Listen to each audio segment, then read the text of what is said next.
đó đang thư phu chạy skuột để chi lời đang việc pháសួស្តីបងប្អូនថ្ងៃនេះខ្ញុំធ្វើការដើរពីតាខ្មៅទៅកំពង់ស្ពឺដើម្បីទៅលេងកូនពៅរបស់ខ្ញុំហើយអានេះអ្នករួមការងារធ្វើដំណើរទៅផ្ទះអញ្ចឹងឲ្យជូនទៅធ្វើប្រហែលជា 10% អញ្ចឹងក៏ដើរតទៅទៀតអញ្ចឹងបងប្អូន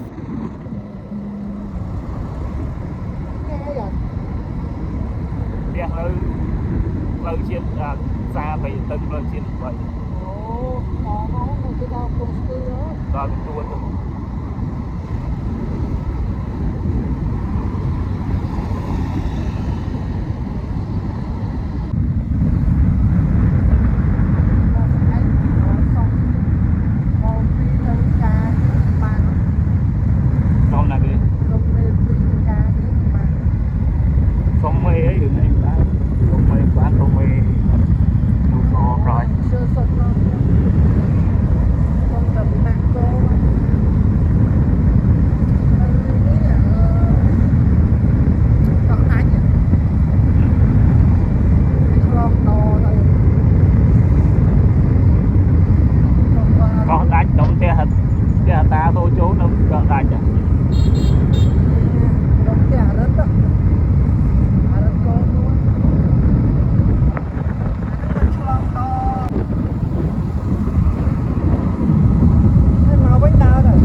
បើកមកឲ្យទិញដោះគោកូនចង់គប់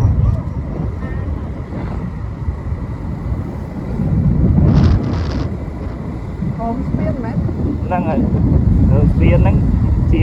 បោះទៅនោះទៅត្រង់ហើយហូមស្ពានវាបោះទៅជាផ្លូវហូមស្ពានហ្នឹងផ្លូវនេះបោះទៅនោះតាហ្នឹងហើយបាន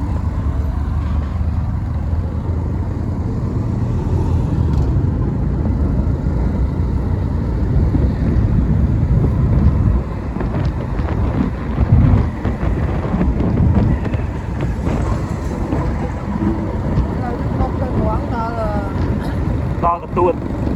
ចាក់គុណនោះរបស់ទៅតែមកទៅតែមួយថ្ងៃចឹងមកជ័យតោណាទៅជ័យរបស់គេបាទ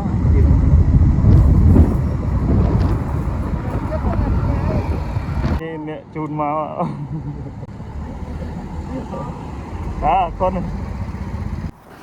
បន្ទាប់ពីជូនដល់ស្ពានសម្ដេចមុខទៅ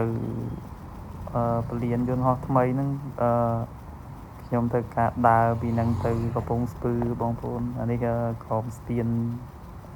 សម្ដេចទៅបដីហ្នឹងខ្ញុំដើរទៅមុខហើយចុះយើងនឹកកូនឯងមានទៅដើរទៅមិនយើងជាជំរឿសធ្វើមិនឲ្យបានទៅលេងកូនចឹងណាជីវិតគ្មានណាចង់ក្រចង់ទីតលទេឥឡូវខ្ញុំដើរទៅតាមផ្លូវហ្នឹងគឺផ្លូវហ្នឹងបុកពី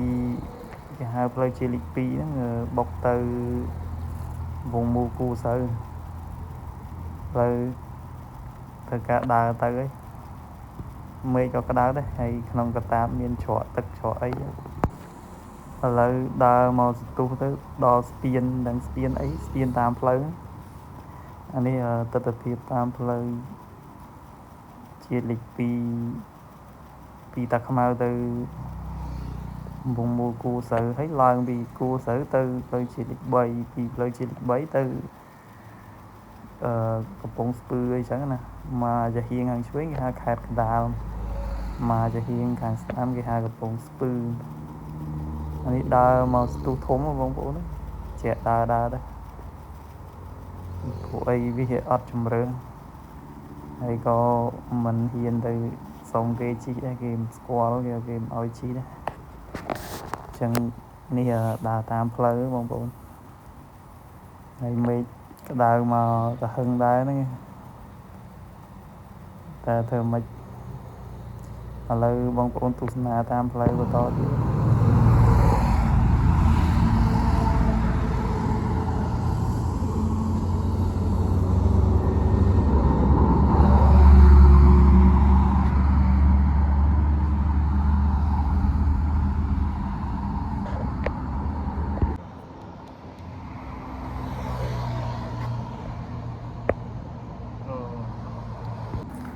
ដើរមកជាងកន្លះម៉ោងមកដល់មកជួរនេះគេហៅចិត្តផ្សារ K Mall បើកថ្មីនៅផ្លូវជាលេខ2ចិត្តទូប៉ុស្តិ៍លេខ5ហ្នឹងអានេះផ្សារ K Mall គេហ្នឹងខាងស្ដាំដៃ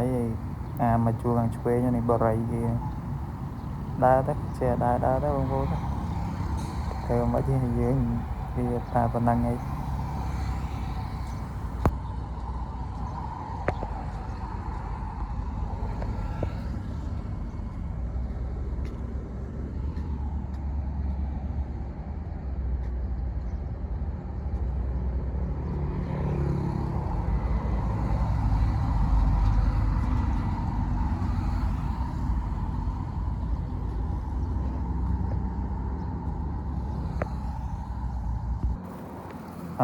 នេះដល់មុខប៉ុស្តិ៍ទូផ្លូវជាតិទូប៉ុស្តិ៍លេខ5ឡើងផ្លូវជាតិលេខ2ហ្នឹងទូប៉ុស្តិ៍លេខ5ទូជំនាន់ដើមអីទូកងយុទ្ធពលខេមរៈភូមិន្ទហ្នឹងបងប្អូនបើបងប្អូនណាដែលធ្លាប់ជិះកាត់នៅលើផ្លូវជាតិលេខ2ហ្នឹង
នេះដើរ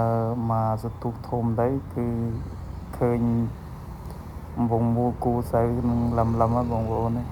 មានសង្ឃឹមតិចទេតែពេលដើរហ្នឹងមានបងប្អូនមួយធ្វើការមួយគ្នាដឹងថាខ្ញុំដើរឆាតមកបងអើយដល់ណាហើយចាំបងប្អូនជូនទៅបងដើរទៅឆ្ងាយអញ្ចឹងហើយគ្នាអត់មានម៉ូតូគ្នាខ្ចីម៉ូតូពេលដែរណាហើយគ្នាចង់ជូនមកគ្នាចង់ជូនទៅផ្ទះនៅគ្រាអាណិតយើងដើរយើងក៏អត់ហ៊ានរកគេរកអីគ្នាថាអញ្ចឹងហើយមកដើរដល់ដល់កាលក៏អូខេថាឈប់អង្គុយ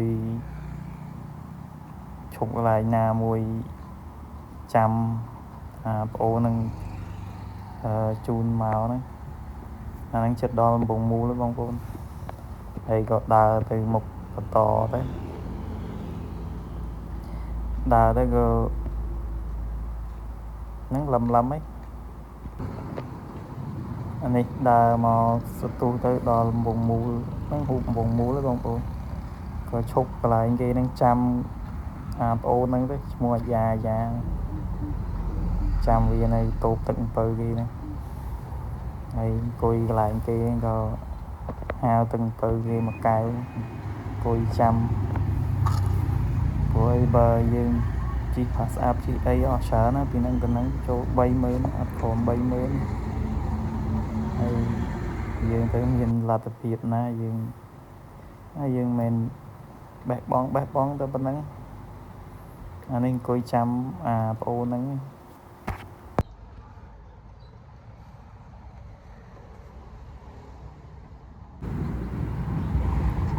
ចាំសទួប្អូនយ៉ាមកដល់អ្នកធ្វើការមួយគ្នាហ្នឹងហើយម៉ូតូនេះមិនមែនម៉ូតូខ្លួនវាទេម៉ូតូដូចជាប្អូនថ្លៃគ្នាដែរគ្នាខ្ចីគេទៅធ្វើការនៅឃើញអាណិតយើងដើរវាឆ្ងាយដាច់សង្វែងពេកមកដើរដល់ស្រួយ4ល្ងាចអីដើរតាំង8ពឹកហើយក៏គ្នាជូនមកទៅអញ្ចឹងដើរមកវាឆ្ងាយដែរពីហ្នឹងមកហ្នឹងអ្នកជូនមកពីតង់អីចឹងអានេះជិះមកបន្តហ្នឹងបងប្អូន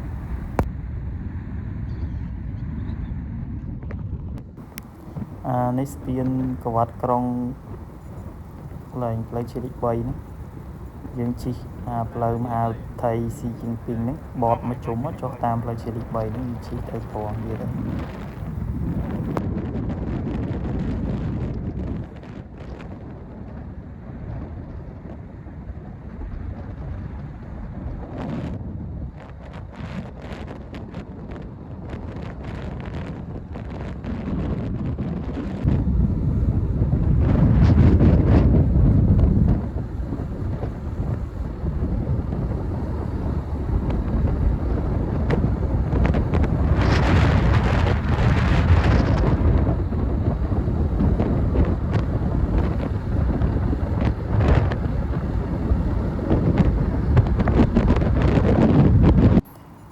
ជិះមកសតុបធំដល់ផ្សារព្រៃតឹងហ្នឹងកាលណាចិត្តដល់ហើយយើងតទៅមុខទៅទៀតទៅចិត្តដល់ហើយបងប្អូនអានេះមកជួរនេះគេហៅផ្សារព្រៃតឹងហើយយើងជិះមកលិចតទៀតគេហៅផ្លូវអាទិត្យភ្លើងនៅហត់លើផ្លូវជាតិលេខ3មកជួរហ្នឹងយកឡើងឲ្យស្ងាត់មិនសូវហ៊ានជិះទេផ្លូវហ្នឹងពេលយប់អីហ្នឹង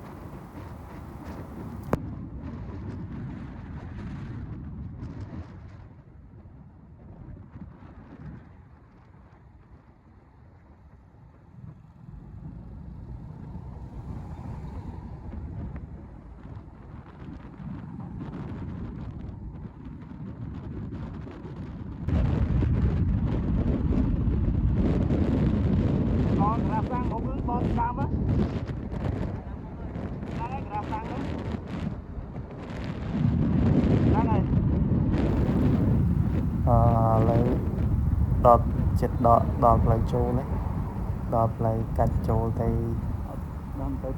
មើលក្មេងតូចឯកូនខ្ញុំហ្នឹងកូនហៅវាកូនទៅក៏បានកូនបងក៏បានហើយដោយសារវាជាកូនទី1អញ្ចឹងលំអហ្នឹងទៀតផ្ទះមានឡានមានឡានយើងនៅកន្លែងធ្វើការវេទនីអញ្ចឹងយើងឆ្លៀតមកទៅធ្វើមិននឹកក្មេងតូចវាក៏ចាំមើលផ្លូវឪអីចឹងណាឥឡូវជិតដល់ហើយបងប្អូនផ្ទះមុខហ្នឹង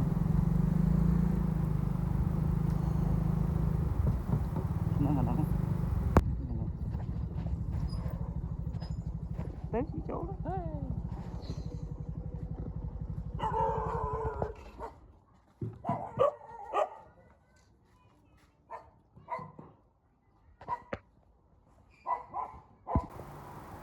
ដល់ហើយបងប្អូនអើយមើលភ្នែកគេមូល